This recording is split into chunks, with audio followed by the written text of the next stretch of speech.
Hello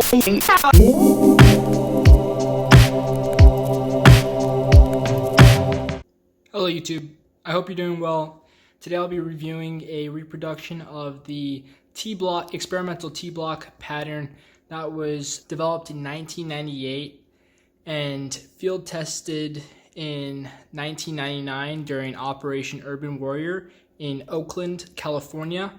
I believe it was the United States Marines who tested it during the exercise. I won't go into any more of the history because there's other YouTube channels that do a better explanation. I'm just gonna talk briefly about the reproduction set that you can find online. So with this reproduction video, I like to joke that the reproductions are often as rare as the original, simply because I believe it was around like 2006 or 7 that China and Japan actually made some, but then they stopped and it kind of dried up until I guess recently now when you can find some of these online. But however, let's go right into it. So based on what I read from T Block collectors is that the reproductions are not as close as we would like them to be. The most obvious thing that collectors point out is the color. So the background color in person has a purplish hue, whereas in the originals they're more of a strong steel gray. A second thing that is very obvious are I'm not sure the correct term, but this is a shoulder board fastener, if you like to call that. So other countries like to put their rank on these shoulder boards by sliding them on. Here we just use our patches. So that is one telltale sign that you have a reproduction, not the original. Second thing you like to look at is how these Chinese reproductions have just the letter indicating the size, whereas in the original it was more of a tannish tag. I would say medium, regular, as well as like if it was medium, I think it was like 32 to 34 if it were pants or whatever they would say for the top BDU.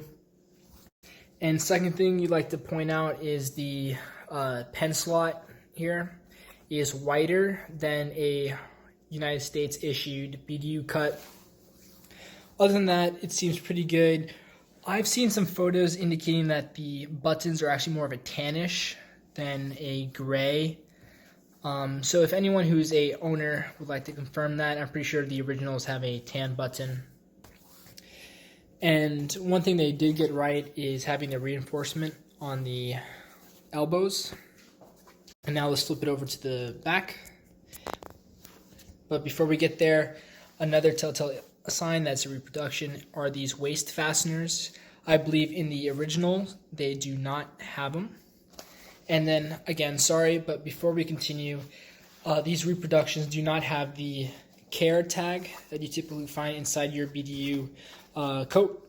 That will indicate the stock number, I think it's called NSN, and the year, as well as how to wash and care for the uniform. Flip it over to the back, you can see how the pattern is on this reproduction. I am a fan of T Block, so I just had to have it. And it still looks really cool.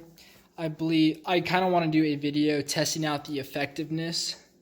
But if you are a collector or a camouflage aficionado, T Block is one of those experimental patterns that is elusive and sought after.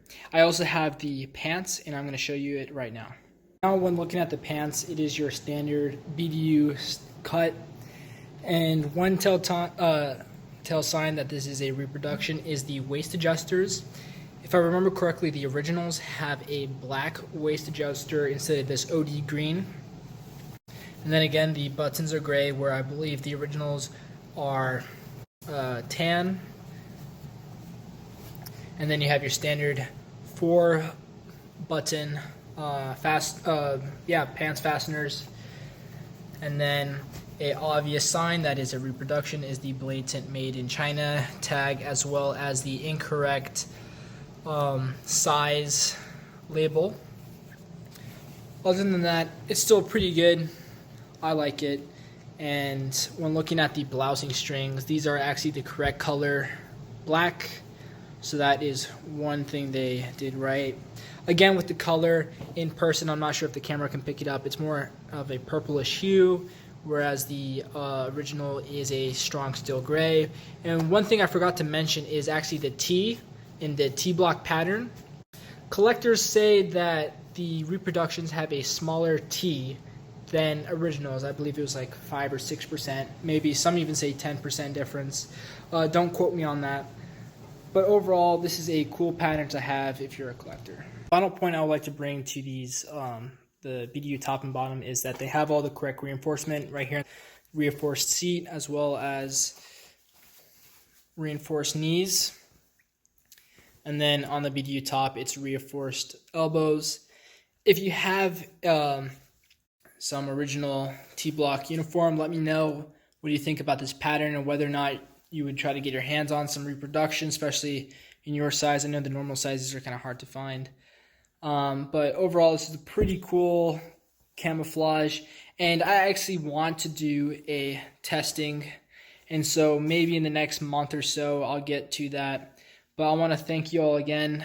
And thank you for your support going on. I want to say 8 years, maybe 8 years now. Yeah, something like that. About 8 years on YouTube. Thank you, and hopefully I'll produce another video relatively soon. See ya.